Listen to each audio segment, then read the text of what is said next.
नमस्कार, मैं शंकर कुमार। आप देख रहे हैं अपना टॉप न्यूज। मेरे साथ परिचय का मोहताज नहीं, कहा जाए कि आपको लोजपा संसदीय बोर्ड के जिला अध्यक्ष विजय पासवान जी हैं।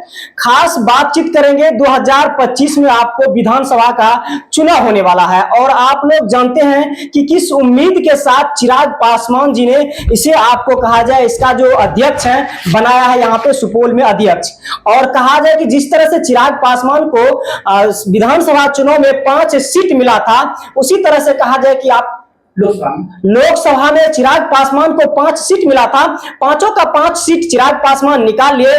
देखने वाली बात है 2025 में विधानसभा का चुनाव होने वाला है, कितना सीट कहा जाए कि आपको कोसी कमिश्नरी सहरसा से मिलेगा जो कि निकाल पाएगा। तो सबसे पहले मेरे चैनल पे स्वागत है सर आपका। जी धन्यवाद आपको।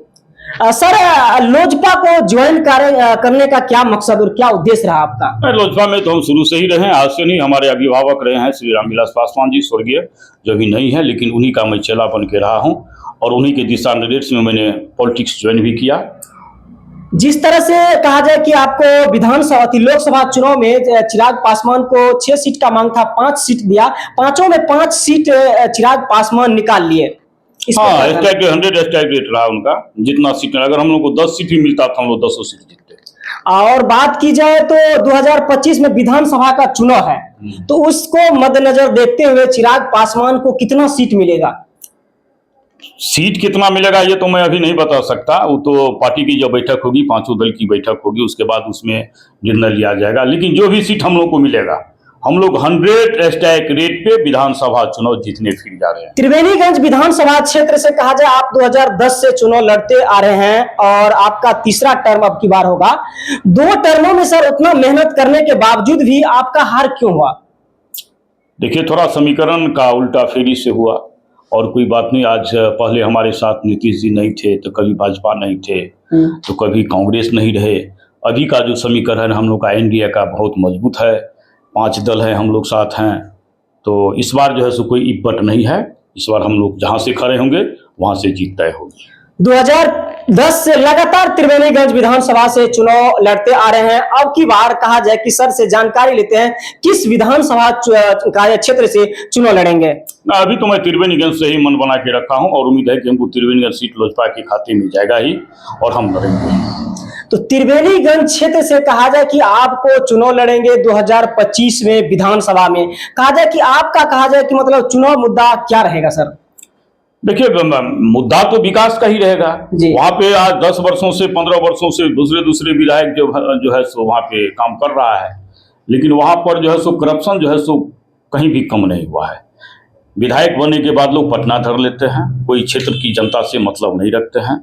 मैं ऐसा विधायक बनूंगा कि मैं पटना सिर्फ अपना मीटिंग अटेंड करने के लिए जाऊंगा, बाकी जनता के बीच में मैं बना रहूंगा। त्रिवेणीगंज की बात की जाए तो बहुत ऐसे गांव है जो कहा जाए कि बारिश के मौसम में अभी काफी भी वहां पानी जमा होता है। और खास करके त्रिवेणीगंज की बात की जाए, नगर परिषद नया में बना और काफी कहा जाए कि भीड़ और जाम भी होते हैं, कई घंटों तक जाम रहता है।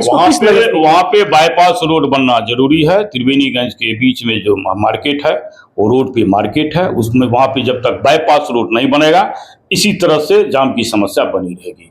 अगर हम वहां पर चुनाव जीतते हैं, वहां से हमको चिराग जी अगर हम पर भरोसा जताते हैं, तो मैं बहुत जल्द बाईपास अपने मुख्यमंत्री से, प्रधानमंत्री से कहकर बाईपास का व्यवस्था कराऊंगा ताकि मार्केट सुरक्षित हो सके। बिहार में जिस तरह से सर देखा जाए तो आजकल प्रत्येक दिन घटना को देखने को मिलता है। अभी हाल ही फिलहाल में कहा जाए कि पूर्व मंत्री मुकेश सहनी के पिता जीतन सहनी का हत्या कर दिया गया। इसको किस नजर से आप देखते हैं? वो निंदा का विषय है, ऐसा नहीं होना चाहिए। मुकेश सहनी बड़े नेता है और उनके पिता के साथ इस तरह से करना, ये कहीं भी जो है सो मतलब ये कहीं से भी हम लोग इनको अच्छा नहीं मानते हैं। लेकिन उसके लिए कानून अपना कार्रवाई कर रहे हैं। जो मुख्य आरोपी था वो धरा भी गए हैं और लोग उसमें कितना लोग शामिल थे वो भी उनको धीरे धीरे पकड़ के ला रहा है।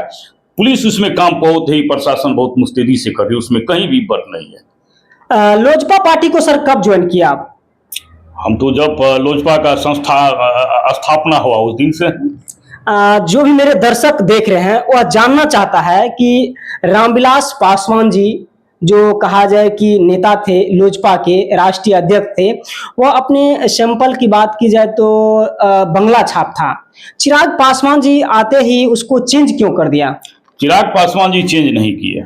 ये तो विवाद हो गया उनके चाचा को लेकर के। पशुपति पारस जी ने पार्टी को तोड़ने का काम किया, परिवार को तोड़ने का काम किया, उसमें विवाद बढ़ा तो उन्होंने चुनाव आयोग ने इन दोनों आदमी को आवंटित किया और वो जो फ्रीज कर दिया बंगला छाप को, तो उनका अभी सिलाई मशीन छाप हो गया, चिराग जी का हेलीकॉप्टर छाप हो गया है। लेकिन अब चुनाव जैसे ही हम लोग, अभी केस मामला चल रहा है कोर्ट में, अब हम लोग लगता है कि चिराग जी वो जीत जाएंगे, तो लगता है पुनः हम लोग को जो है सो आवंटित हो जाएगा बंगला छाप।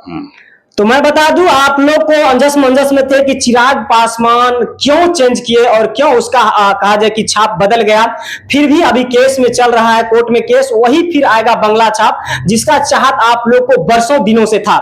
अपना टॉप न्यूज के माध्यम से जो दर्शक आपको देख रहे हैं, त्रिवेणीगंज विधानसभा क्षेत्र हो या सुपौल के किसी भी विधानसभा क्षेत्र से आप अगर आपको उम्मीदवार बना दिया जाए, तो उन दर्शकों से, उन जनताओं से क्या संदेश रहेगा? मैं सभी को बस अपना विकास के विषय में बताऊंगा कि कैसे करना है। मैं सभी जनता को धन्यवाद देता हूं कि आप लोग अच्छे प्रतिनिधि को चुनिए, अच्छे आदमी को देखिए कि कौन है अच्छे, जो काम आपके सुख दुख में बना रहे, वैसे व्यक्ति को लाने का काम करें। क्या लगता है त्रिवेणीगंज वर्तमान कहा जाए विधानसभा जो अभी नगर परिषद त्रिवेणी बनाया, क्या किस तरह का मतलब काम वहां पे होना चाहिए आपके द्वारा, अगर आपका पार्टी वहां पे जीतती है तो? देखिए, अभी तो वहाँ पे नया बनवे किया है सरकार, वहाँ पे आवंटन कितना देती है वो सब चीज़ देखना पड़ेगा।